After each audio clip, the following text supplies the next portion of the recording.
दोस्तों, आज मैं आपके लिए ज्येष्ठ पूर्णिमा की व्रत कथा लेकर आई हूँ। तो चलिए शुरू करते हैं। पूर्णिमा तिथि का हिंदू धर्म में विशेष महत्व है। इसे धनदायक और संतानदायक व्रत माना गया है। जो लोग पूरे विधि विधान से पूर्णिमा का व्रत करते हैं और पूर्णिमा के दिन चंद्रमा को अर्घ देते हैं, उन पर भगवान विष्णु और माता लक्ष्मी की विशेष कृपा होती है। आइए जानते हैं पूर्णिमा व्रत की कथा। द्वापर युग में एक समय की बात है कि यशोदा जी ने श्री कृष्ण से कहा कि हे कृष्ण, तुम सारे संसार के उत्पन्न करता, पोषण तथा उसके संहार करता हो। आज कोई ऐसा व्रत मुझसे कहो जिसके करने से मृत्यु लोक में स्त्रियों को विधवा का भय न रहे तथा यह व्रत सभी मनुष्यों को मनोकामना पूर्ण करने वाला हो। इस पर श्री कृष्ण जी कहने लगे कि हे माता, तुमने अति सुंदर प्रश्न किया है। मैं तुमसे ऐसे ही व्रत को सविस्तार कहता हूँ। सौभाग्य की प्राप्ति के लिए स्त्रियों को द्वांत्रिशत अर्थात 32 पूर्णिमाओं को व्रत करना चाहिए। इस व्रत को करने से स्त्रियों को सौभाग्य संपत्ति मिलती है। यह व्रत अचल सौभाग्य को देने वाला और भगवान शंकर के प्रति मनुष्य मात्र की भक्ति को बढ़ाने वाला है। यशोदा जी कहने लगी कि कृष्ण, सर्वप्रथम इस व्रत को मृत्यु लोक में किसने किया था, इसके विस्तार में मुझसे पूर्वक कहो। श्री कृष्ण जी कहने लगे कि इस भूमंडल पर एक अत्यंत प्रसिद्ध राजा चंद्रहास से पालित अनेक प्रकार के रत्नों से परिपूर्ण कार्तिका नाम की एक नगरी थी।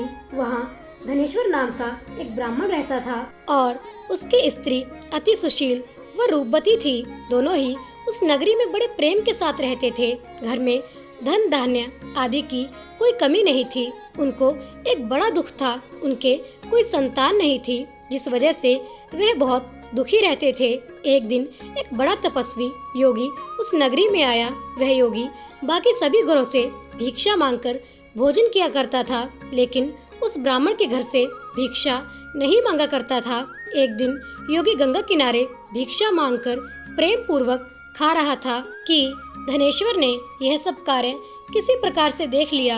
अपनी भिक्षा अनादर से दुखी होकर धनेश्वर योगी से बोले, और सभी घरों से भिक्षा लेते हैं परंतु मेरे घर की भिक्षा कभी भी नहीं लेते, इसका कारण क्या है? योगी कहने लगा कि हमारे धर्म हमें इस बात की आज्ञा नहीं देता है, क्योंकि अभी आप गृहस्थ जीवन में एक सुख से वंचित हैं। आपके घर संतान होने पर मैं आपके घर से भी भिक्षा स्वीकार कर लूंगा। उन्होंने कहा कि जिसे संतान नहीं है उसके घर से भिक्षा लेने से मेरे भी पतित हो जाने का भय है। धनेश्वर यह सब बात सुनकर बहुत दुखी हुआ और हाथ जोड़कर योगी के पैरों में गिर पड़ा तथा दुखी मन से कहने लगा कि आप मुझे संतान प्राप्ति के उपाय बताएं। आप सर्वज्ञ हैं, मुझ पर अवश्य ही यह कृपा कीजिए। धन की मेरे घर में कोई कमी नहीं है, लेकिन मैं संतान न होने के कारण अत्यंत दुखी हूँ। आप मेरे इस दुख का हरण कीजिए। यह सुनकर योगी कहने लगे कि तुम चंडी की आराधना करो। घर पहुंचकर उन्होंने यह सारी बात अपनी पत्नी को बताई और खुद वन में चला गया। वन में पहुंचकर उसने चंडी की आराधना की और उपवास भी किया। चंडी ने 16 दिन उसको सपने में दर्शन दिए और कहा कि हे धनेश्वर, जा, तेरे पुत्र होगा, लेकिन उसकी आयु सिर्फ 16 वर्ष की होगी। 16 वर्ष की आयु में ही उसकी मृत्यु हो जाएगी। अगर तुम दोनों स्त्री और पुरुष 32 पूर्णिमाओं को व्रत करोगे तो यह दीर्घायु हो जाएगा। जितनी तुम्हारी सामर्थ्य हो उतने आंचे के दिए जलाकर शिव जी का पूजन करना, लेकिन पूर्णिमासी 32 ही होनी चाहिए। सुबह होते ही तुम्हें इस स्थान के पास एक आम का पेड़ दिखाई देगा। उस पर चढ़कर एक फल तोड़कर अपने घर चले जाना। अपनी स्त्री को इस बारे में बताना। सुबह स्नान होने के बाद वह स्वच्छ होकर शंकर जी का ध्यान करके उस फल को खा ले, तब भगवान शंकर की कृपा से उसको गर्भ हो जाएगा। जब ब्राह्मण सुबह उठा तो उसे उस स्थान पर आम का पेड़ दिखाई दिया और वह उससे फल तोड़ने को चढ़ा, लेकिन वह पेड़ पर चढ़ नहीं पा रहा था। यह देखकर उसे बड़ी चिंता हुई। उसने भगवान गणेश की उपासना की और कहा कि हे दयानिधे, अपने भक्तों के विघ्नों का नाश करके उनके मंगल कार्य को करने वाले, दुष्ट का नाश करने वाले, रिद्धि सिद्धि देने वाले, आप मुझे इतना बल दें कि मैं अपनी मनोकामना पूरी कर सकूं। इसके बाद वह पेड़ से फल तोड़कर अपनी पत्नी के पास पहुंचा। उसकी पत्नी ने अपने पति के कहे अनुसार इस फल को खा लिया और वह गर्भवती हो गई। देवी की कृपा से उसे बहुत सुंदर पुत्र पैदा हुआ। उसका नाम उन्होंने देवीदास रखा। माता पिता के हर्ष और शोक के साथ वह बाल बढ़ने लगा। भगवान की कृपा से बालक बहुत ही सुंदर था, सुशील और पढ़ाई लिखाई में भी बहुत ही निपुण था। दुर्गा जी के कथा अनुसार उनकी माता से 32 पूर्णिमाओं का व्रत रखा। जैसे ही 16वां वर्ग लगा, दोनों पति पत्नी बहुत दुखी हुए, कहीं उनके पुत्र की मृत्यु ना हो जाए। उन्होंने सोचा कि अगर उनके सामने यह सब हुआ तो वह कैसे देख पाएंगे। तभी उन्होंने देवीदास के मामा को बुलाया और 1 वर्ष के लिए देवीदास को काशी में पढ़ने के लिए भेज दिया और कहा कि 1 वर्ष के बाद उसे वापस लेकर आ जाना। देवीदास अपने मामा के साथ एक घोड़े पर सवार होकर चल दिया। उसके मामा को भी यह बात पता नहीं थी। दोनों पति पत्नी ने 32 पूर्णिमाओं का व्रत पूरा किया। दूसरी तरफ मामा और भांजा दोनों रात गुजारने के लिए रास्ते में एक गांव में रुके। उस दिन उस गांव में ब्राह्मण की कन्या का विवाह होने वाला था। जिस धर्मशाला में वर और बारात के बाकी लोग रुके हुए थे, उसी धर्मशाला में देवीदास और उसका मामा ठहर गए।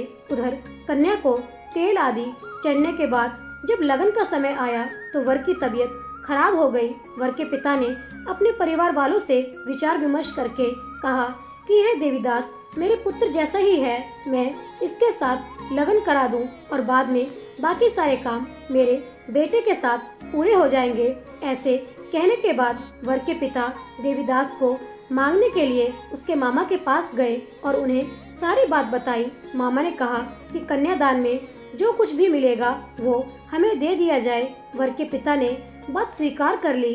इसके बाद देवीदास का विवाह कन्या के साथ संपन्न हो गया। इसके बाद वह अपनी पत्नी के साथ भोजन न कर सका और मन में विचार करने लगा कि ना जाने यह किसकी पत्नी होगी। यह सोचकर उसकी आंखों में आंसू आ गए। तब वधू ने पूछा कि क्या बात है, आप उदास क्यों हैं? तब उसने सारी बातें पत्नी को बता दी। तब कन्या कहने लगी कि यह ब्रह्म विवाद के विपरीत है। आप ही मेरे पति हैं, मैं आपकी ही पत्नी रहूंगी, किसी अन्य की कभी नहीं। तब देवीदास ने कहा, ऐसा मत करिए क्योंकि मेरी आयु बहुत कम है, मेरे बाद आपका क्या होगा। लेकिन उसकी पत्नी नहीं मानी और बोली, स्वामी आप भोजन कीजिए। दोनों रात में सोने के लिए चले गए। सुबह देवीदास ने पत्नी को 4 नगों से जड़ी एक अंगूठी दी और एक रुमाल दिया और बोला कि हे प्रिय, इसे लो और संकेत समझकर स्थिर चित्त हो जाओ। मेरे मरण और जीवन जानने के लिए एक पुष्प वाटिका बना लो, उसमें सुगंधी वाली एक नव मल्लिका लगा लो। उसको प्रतिदिन जल से सींचा करो और आनंद के साथ खेलो कूदो। जिस समय और जिस दिन मेरा प्राणांत होगा उस दिन ये फूल सूख जाएंगे। जब यह फिर से हरे हो जाएं तो जान लेना मैं जीवित हूँ। यह समझाकर वे वहाँ से चला गया। इसके बाद जब वर और बाकी बाराती मंडप में आए तो कन्या ने उसे देखकर कहा कि यह मेरा पति नहीं है, मेरे पति वह हैं जिनके साथ रात में मेरा विवाह हुआ है। इसके साथ मेरा विवाह नहीं हुआ है। अगर यह वही है तो यह बताए कि मैंने इसे क्या दिया है, साथ ही कन्यादान के समय जो आभूषण मिले हैं उन्हें भी दिखाए। कन्या की ये सारी बातें सुनकर वह कहने लगा कि मैं यह सब नहीं जानता। इसके बाद सारी बारात भी अपमानित होकर लौट गई। भगवान कृष्ण बोले, हे माता, इस प्रकार देवीदास काशी चला गया।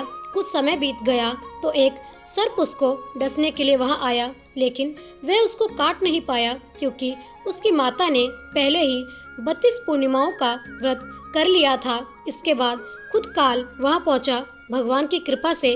तभी वहां माता पार्वती और भगवान गणेश आ गए। देवीदास को मूर्छित दशा में देखकर माता पार्वती ने भगवान शिव से प्रार्थना की कि हे महाराज, इस बालक की माता ने पहले ही 32 पूर्णिमाओं के व्रत कर लिए हैं, आप इसको प्राण दें। भगवान शिव ने माता पार्वती के कहने पर उसे प्राण दे दिए। उधर उसकी पत्नी उसके काल की प्रतीक्षा कर रही थी। उसकी पत्नी ने जाकर देखा कि पुष्प और पत्र दोनों ही नहीं हैं, तो उसको बहुत आश्चर्य हुआ और जब उसने देखा कि पुष्प वाटिका फिर से हरी हो गई तो वह समझ गई कि उसका पति जिंदा हो गया है। इसके बाद वह बहुत ही प्रसन्न होकर अपने पिता से कहने लगी कि मेरे पति जीवित हैं, उनको ढूंढिए। जब 16वां वर्ष व्यतीत हो गया तो देवीदास भी अपने मामा के साथ काशी चल दिया। इधर उसकी पत्नी के परिवार वाले उन्हें ढूंढने के लिए जा ही रहे थे कि उन्होंने देखा कि देवीदास और उसका मामा उधर ही आ रहे थे। उसको देखकर उसके ससुर बहुत प्रसन्न हुए और उसे अपने घर ले आए। वहाँ सारा वग्र इकट्ठा हो गया और कन्या ने भी उसे पहचान लिया। देवीदास ने इसके बाद अपनी पत्नी और मामा को लेकर वहाँ से चल दिया। उसके ससुर ने भी उसे बहुत धन दहेज दिया। जब वह अपने घर की तरफ चल रहा था तो उसके माता पिता को लोगों ने खबर कर दी, तुम्हारा पुत्र देवीदास अपनी पत्नी और मामा के साथ आ रहा है। ऐसा समाचार सुनकर पहले तो उन्हें विश्वास नहीं हुआ, लेकिन जब देवीदास आया और उसने अपने माता पिता के पैर छुए तो देवीदास के माता पिता ने उसका माथा चूमा और दोनों को अपने सीने से लगा लिया। दोनों के आने की खुशी में धनेश्वर ने बहुत दान दक्षिणा ब्राह्मणों को दी। श्री कृष्ण जी कहने लगे कि इस तरह धनेश्वर को 32 पूर्णिमाओं को व्रत के प्रभाव से संतान प्राप्ति हुई। जो स्त्रियां इस व्रत को करती हैं वह जन्म जन्मांतरों तक वैधवा का दुख नहीं भोगती हैं और सदैव सौभाग्यवती रहती हैं। यह मेरा वचन है। यह व्रत संतान देने वाला है और सभी मनोकामनाओं को पूर्ण करने वाला है। और इस प्रकार यह पूर्णिमा का व्रत समाप्त हो जाता है। तो दोस्तों प्रेम से बोलिए राधे राधे। दोस्तों अगर आपको भी पूर्णिमा की कथा अच्छी लगी है तो कृपया जाने से पहले मेरे चैनल को लाइक, सब्सक्राइब और शेयर अवश्य कर दें। कहानी सुनने के लिए आपका बहुत बहुत धन्यवाद। मिलते हैं अगली कहानी के साथ। तब तक के लिए मेरी तरफ से आप सभी को राधे राधे।